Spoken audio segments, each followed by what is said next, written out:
ज्ञापन या कागज हमारी जमीन बचेगी कि नहीं, ये सवाल है। मैं सवाल करना चाहता हूँ, 2 मिनट आप सुनिए। ज्ञापन हम बाद में दे देंगे। अरे हजार क्या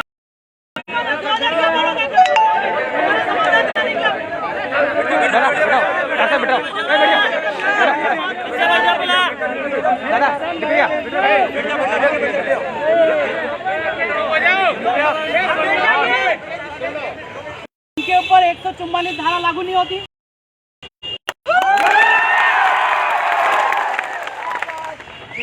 अब महोदय हमारे इस रतलाम ग्रामीण का जो विधानसभा है उसके अंदर जो जमीन जा रही है उसके 52 गांव शेड्यूल एरिया के अंदर आ रहे हैं।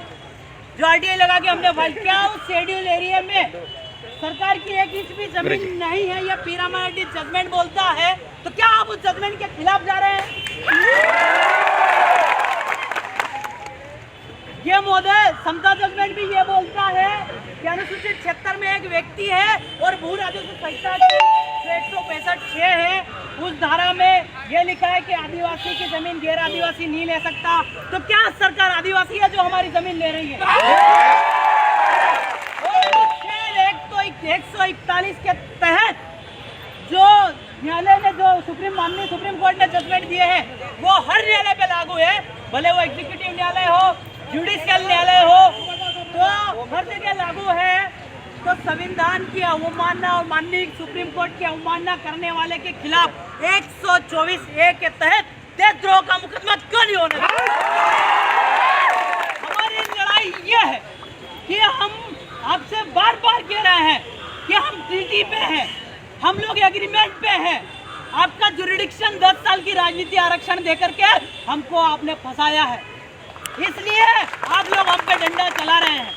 यह प्रवृत्त विधि, ये एडॉप्शन ऑफ लॉ, राष्ट्रपति ने जो कानून गोद लिया है उसके तहत प्रवृत्त विधि और विद्वान विधि बना करके लागू किया है। जो फॉरेस्ट एक्ट बनाया, अभी ये बोले सरकारी जमीन, ये फॉरेस्ट एक्ट बनाया, ये अनुच्छेद 13(2) के तहत हमने विरोध जता दिया। तो ये शून्य हो गई, तो फिर आप कैसे कह रहे हैं संविधान को मान आप नहीं रहे हैं, कानून को मान आप नहीं रहे, वो देशद्रोही हमको कह रहे हैं। तो ये चीजें हैं। हमारे 52 गांव अनुसूचित क्षेत्र है और उसकी 1 इंच भी जमीन महोदय, हम गर्दन कलम हो जाए, जमीन हम नहीं देंगे। ऐसे आप राज्यपाल जी हैं, ऐसे आप कलेक्टर हैं, आप राष्ट्रपति जी हैं, ये मान करके हम आपको एक ज्ञापन दे रहे हैं। भले आप एक अनुविभागीय अधिकारी हैं, पर हम आपको एक राष्ट्रपति, क्योंकि हमारे यहाँ राष्ट्रपति और राज्यपाल ही 2 मात्र कानून लगा सकते हैं। आप जानते होंगे कि 153 के तहत जो कार्यपालिक शक्ति है उसमें मुख्यमंत्री और राज्यपाल दोनों मिलकर के सामान्य क्षेत्र में लगाते हैं। हमारे क्षेत्र में सिर्फ राज्यपाल स्वविवेक शक्ति से लगाता है। फिर भी हमने आरटीआई फाइल करी आपके राजभवन में, ये पूछा 5 अनुसूचित क्षेत्र है, कानून नहीं है, उस क्षेत्र पैरा 2 के तहत कार्यपालिक शक्ति का विस्तार हुआ है। बोले नहीं हुआ है, नहीं हुआ है, तो आपका कार्यपालिक शक्ति हमारे अनुसूचित क्षेत्र में क्या कर रहा है? यह हम आपसे टोटली असंवैधानिक काम है, टोटली असंवैधानिक काम है आपका। ये हम आपको बार बार बोल रहे हैं, इसके बावजूद भी आप हम पे प्रहार करे जा रहे हैं। तो महोदय, ये ज्ञापन लाया हूँ, इस ज्ञापन में मैं जो आपको धारा दे रहा हूँ, शेड्यूल डिस्ट्रिक्ट है 1874 में हमने अंग्रेजों से लड़के हमारी टेरिटरी को आजाद करवा लिया था। भारत शासन अधिनियम जो 1935 है, सेक्शन 91, 92 और 311, जो 91, 92 है उसको एग्जिस्टिंग लॉ बना करके हमारे जो आपका जो वर्तमान संविधान है उसमें डाला। और 311 भारत की 3 क्षेत्र थे, इंडियन स्टेट, ब्रिटिश इंडिया और ट्राइबल एरिया, उसमें जुरिडिक्शन लगाने के लिए आप लोगों ने ट्रीटी करा, एग्रीमेंट करा और कहा, ट्रीटी करा, एग्रीमेंट करा और कहा कि यहाँ का लोकल लॉ जो चलेगा, लोकल लॉ यानी force of law and existing law, जो गांव का जो विधि विधान, ग्राम सभा, रूढ़ी प्रथा, विधि को बल। अब विधि को बल का मतलब क्या है? संविधान का पूरा बल हम हमारे समाज के बीच में रखते हैं, यह हमारा लोकतंत्र है।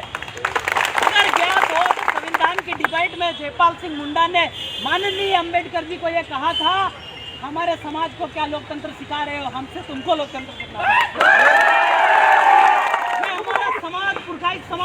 लोकतंत्र में बसते आया है। महोदय, इंडियन इंडिपेंडेंस एक्ट का जो सेक्शन 7 है, इंडियन इंडिपेंडेंस एक्ट वो एक्ट है जो भारत को आजादी देता है। तो उसमें जो सी वाला 72(1) बोलता है, औद्योगिक निवेश क्षेत्र से संबंधित जमीन 5वीं अनुसूचित क्षेत्र में बिना ग्राम सभा के सहमति से प्रस्तावित निवेश क्षेत्र को अविलंब निरस्त करे या संबंधित कानून बोले उसके तहत आपका डंडा ले जाइए। ये मैं बताता हूँ किस टाइप से आप ले जाएंगे। भारत के संविधान के अनुच्छेद में लिखित कोर्स ऑफ लॉ, आदिवासी समुदाय के रूढ़ी प्रथा कस्टमरी लॉ, आदिवासी रूढ़िगत ग्राम सभा के अनुरूप कार्य, जो आपका इंडियन इंडिपेंडेंस एक्ट 1947 के सेक्शन 18 यानी अनुच्छेद 13(3) का में लिखित ऑर्डर, यानी जो आपका 7 ABC है, संविधान 1 जो बोलता है भारत अथवा राज्यों का संघ, जो अनुच्छेद 12 की परिभाषा से अनुसूचित क्षेत्र उससे बाहर है, कि संपूर्ण अधिकारिता में कार्यपालिका, आपका न्यायपालिका और विधायिका समाप्त कर आपका डंडा ले जाइए। हम हमारा शासन चलाएंगे, हमको विकास कर लेंगे, ट्यूबवेल लगाना है ट्यूबवेल लगा लेंगे, तालाब बनाना हम बना लेंगे, तुमको कोई अधिकृत नहीं है यहाँ। क्योंकि आप लोग हमारे जो बक्सवा क्षेत्र है उसकी भी जमीन आप लोगों ने छीनी, बस्तर है वहाँ की भी जमीन छीन रहे हैं आप, वो भी हमारा ही खून है। महोदय, सभी ने निवेदन है कि आपके कार्य क्षेत्र अनुसूचित क्षेत्र अंतर्गत जो भारतीय संविधान के 5वीं अनुसूचित 244 क्षेत्र के अंतर्गत आता है, इसमें महोदय मैं आपको बता दूं कि ब्रिटिश सरकार भी हम पे डंडा नहीं चला पाई थी और आप हमारे खिलाफ डंडा लेके आ गए। तो 1872 लागू कर स्थानीय कानूनों को यथावत रखा गया। तब पश्चिमी जनजातीय क्षेत्रों को भारत शासन अधिनियम 1935 में भाग 91-92 तथा 311 के तहत विशेष संरक्षण प्रदान किया गया। ब्रिटिश सरकार ने देश छोड़ने के पूर्व उक्त जनजातीय क्षेत्रों के पारंपरिक संपूर्ण कार्यपालिका, विधायिका और न्याय व्यवस्था को भारतीय स्वतंत्रता अधिनियम 1947 के भाग 7 ABC में करार संधि के साथ भारतीय संविधान के अनुच्छेद 13(3) एवं 372 में विशेष विधि का बल दिया है, यानी कि संविधान हमारे क्षेत्र में हम संविधान भी चला सकते हैं, जिसको सभा बोलते हैं। भारतीय संविधान के लागू होने के पूर्व तक ब्रिटिश शासन काल में देश के तमाम जनजातीय क्षेत्रों में भारतीय दंड संहिता IPC 1860, जो 1860 का धारा 5 है, वो भी ये बोलता है कि IPC का डंडा प्रवक्त विधि और एग्जिस्टिंग विधि के खिलाफ नहीं जा सकता है। फिर भी आप हमारे ऊपर लगा रहे हैं, गलत है महोदय। लगने के बाद में CRPC के तहत जो काम होता है 1897-1973, 1898 का बना हुआ कानून अभी तक चल रहा है, वही एग्जिस्टिंग लॉ है और एग्जिस्टिंग लॉ को यहाँ पे परिभाषित 366(10) में करा गया है। देखिए 1(2) के तहत सभी तरह के दीवानी एवं फौजदारी मामलों का न्यायीकरण प्रत्येक ग्राम स्तर पर स्थानीय पारंपरिक तरीके से करते हैं। पिछले कुछ महीनों से लगातार भारत के आदिवासी समुदाय द्वारा भेजे जा रहे ज्ञापन द्वारा यह बात उठाई गई कि आपकी वैलिडिटी क्षेत्र पे से समाप्त हो गई है, फिर भी आप हमारे क्षेत्र में 8 लेन फलाना लेन जिनका लेन लेके आ रहे हैं, ये गलत है। कि इंडियन इंडिपेंडेंस एक्ट 1947 के सेक्शन 7 ABC फॉरेन जुडिशन, मतलब कि विदेशी अधिकारिता, अंबेडकर जी ने ट्राइबल एरिया को विदेशी अधिकारिता यानी कि फॉरेन के टाइप से अधिकारी करके हमको ट्रीटी पे यहाँ पे रखा है। अनुरूप भारत के कार्यपालिका, न्यायपालिका, विधायिका आदिवासी क्षेत्रों क्रमशः जो आपका 1935 जो है एक्सक्लूडेड एरिया और आंशिक वर्जित क्षेत्र में लगाया जाए, अन्यथा ये क्षेत्र भारत के अधिकारिता स्वयं को अलग कर लेंगे। जैसा कि ज्ञात है, प्रतिभा पाटिल राष्ट्रपति महोदय के समय 8 नवंबर 2019 जो बैठक हुई थी, उसका रिजल्ट आया था कि राज्यपाल के राष्ट्रीय आदिवासी अनुसूचित जनजातियों के हेतु सम्मेलन के संविधान के अनुच्छेद 244(1) के प्रावधान अनुसूचित पैराग्राफ 3 के अनुसार राष्ट्रपति के कार्यालय में एक बार होता है। विस्तार पूर्वक जानकारी देते हुए महोदय ये बताना चाहते हैं कि अंग्रेजों ने 3 तरह की शासन व्यवस्था चलाई थी और प्रतिभा पाटिल जी के सामने 26 राज्य के राज्यपाल ने ये कहा था कि अनुसूचित जनजाति पे किसी तरह का कोई 1950 का जो डंडा है वो नहीं चलता है। तो फिर भी आप हम पे लगा रहे हैं, ये कैसे लगा रहे हैं? ये टोटली अनकॉन्स्टिट्यूशनल और असंवैधानिक है। जिसमें पहला था ब्रिटिश इंडिया, जहाँ अंग्रेजी शासन था, जो अनुच्छेद 1 है आपका, आपका जो 7A है इंडियन इंडिपेंडेंस एक्ट 1947 का, इंडियन स्टेट यानी भारत के राज्य 76, इंडियन इंडिपेंडेंस का जो 7B है जिसमें राजा महाराजा थे, और जो C था ट्राइबल एरिया आदिवासी 76 जहां अंग्रेजों ने शासन किया ही नहीं। संविधान के अनुच्छेद 1 के 3 ग जिन्हें करार संधि ट्रीटी एग्रीमेंट द्वारा आयोजित किया गया, जो कि स्वतंत्र हो चुके हैं। आदिवासी को 10 साल का राजनीति आरक्षण देकर यह कहकर ब्रिटिश बनाम भारत में मिलाया गया, जो आप हमारे पे डंडा चला रहे हैं, जो कि मिलाया गया कि आदिवासी अभी शासन चलाने के काबिल नहीं है, ये करके इन्होंने हमको शामिल किया। तो मैं ये बोलता हूँ हम अभी शासन चला सकते हैं।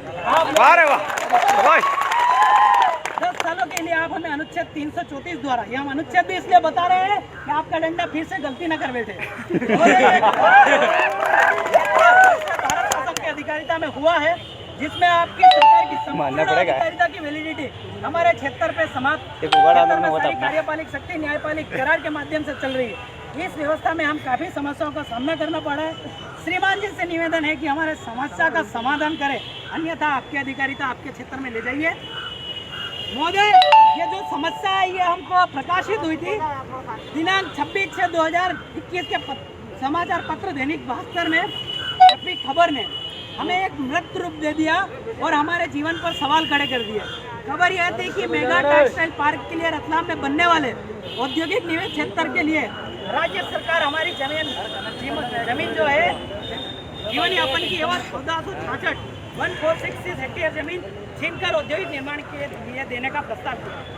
समाचार पत्र में छपी खबर के अनुसार प्रस्तावित की गई जमीन इस प्रकार है, जो टेबल छपी थी मैंने एचडी छपी है। बिगड़ौद में सर्वे नंबर 122 जिसका क्षेत्रफल हेक्टेयर में 724.23, जो सरवनी खुर्द है उसमें सर्वे नंबर 2 28, आपका जामथुन में सर्वे नंबर 1 2.1500, जुलवानिया 15 87.030, पलसोड़ी 19 634.5323, रामपुरिया 1 5.940। इसके कुछ दिन पहले 21/06/2021 को इसी समाचार पत्र में खबर छपी थी। स्पेशल इन्वेस्टमेंट रीजन का प्रोजेक्ट के तहत इस योजना में 2400 उद्योग लगेंगे। कितने? 2400। ये लोग हमको बर्बाद करने पे तुले हुए हैं। और महोदय, इस योजना के तहत दी जाने वाली जमीन को 1542 जो है उसको शासकीय जमीन बताया, जो कि आपका हमने पीरामा रेड्डी जजमेंट के तहत अवैधानिक बताया। आप अनुसूचित क्षेत्र के एक इंच भी जमीन तुमको हम न देने वाले। महोदय, संबंधित क्षेत्र में 52 गांव अनुसूचित क्षेत्र रही है। मैं नहीं बोल रहा हूँ कि 1950 का स्टेट ऑर्डर निकला था जिसको राजपत्तर बोलते हैं, गेजेट, जो कि अनुसूचित क्षेत्र में कलेक्टर महोदय का भी गेजेट नहीं निकला हमको राज करने के लिए। यह माननीय गोपाल जी दास जी हमको देश के दौरान हमने पता भी कर लिया और हमने पढ़ा भी है, जिसमें कुछ गांव का नाम लेता हूँ: गोपालपुरा, रामपुरिया, जुलवानिया, पलसोड़ी, भंवरगढ़, ढोलावाड़, राजपुरा, दंतोड़ा, लालगुवाड़ी, पलास, पिपलोदी, झरकड़ी, सरवाड़ आदि ऐसे 52 गांव अनुसूचित क्षेत्र रूप में परिभाषित है। मैं आपसे महोदय कहना चाहता हूँ कि ये तहसील बांटना और खेल बंद करिए। हमारा क्षेत्र सेलाना में लगता, पिपलोदा सेलाना में लगता था, आपने ये खेल करके हमारा क्षेत्र अनुसूचित क्षेत्र में नहीं है ऐसा दिखा रहे हैं। ये भी असंवैधानिक है। ये उच्चतम न्यायालय का फैसला आया है विधाता के अनुसार, न लोकसभा न विधानसभा सबसे ऊंची ग्राम सभा, तो ग्राम सभा के खिलाफ ये जा रहे हैं, अर्थात ये देशद्रोही है।